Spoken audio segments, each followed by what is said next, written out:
আসসালামু আলাইকুম। আমি Kayes Ahmed, national training academy সিলেটের পক্ষ থেকে আপনাদের সবাইকে জানাচ্ছি সাদর সম্ভাষণ শুভেচ্ছা।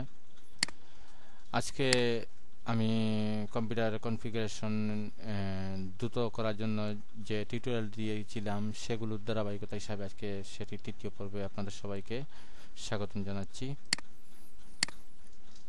আজকে আমরা কম্পিউটার স্পিড বৃদ্ধির জন্য যে করণীয় সেটি টিউটোরিয়ালের তৃতীয় অংশে আছি।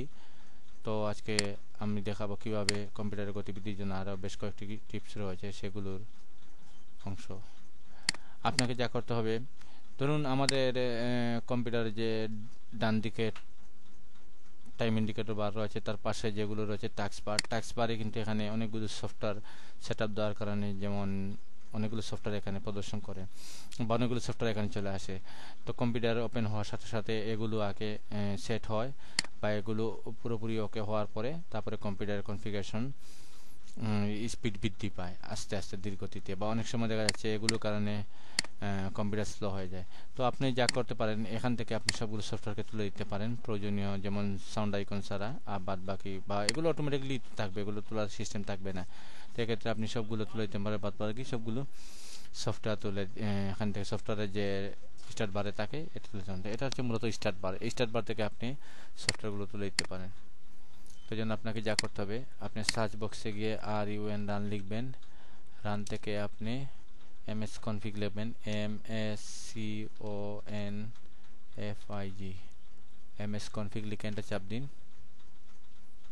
এন্টার চাপ দেওয়ার পরে আপনি এখান থেকে স্টার্ট আপ যেটি রয়েছে সেখানে ক্লিক করুন। সেখান থেকে ক্লিক করে আপনি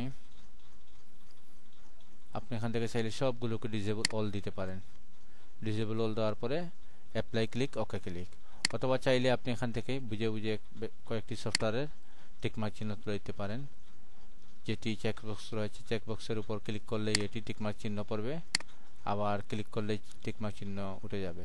এভাবে আপনি কমান্ড অ্যাপ্লাই করে আপনি এটি কম্পিউটারের গতি বৃদ্ধি করতে পারেন। তারপরে অ্যাপ্লাই দেওয়ার পরে রিস্টার্ট চাবে, রিস্টার্ট চাওয়ার পরে এটি আপনি রিস্টার্ট দিয়ে দিবেন। রিস্টার্ট দেওয়ার পরে আপনার কম্পিউটারে মোটামুটি এই যে পদ্ধতি অ্যাপ্লাই করলেন এটি কনফার্ম হবে। তো পরবর্তী যে টিউটোরিয়াল রয়েছে কম্পিউটার গতিবৃদ্ধির জন্য সেটি দেখার জন্য সবাইকে আমন্ত্রণ রইল। আসসালামু আলাইকুম।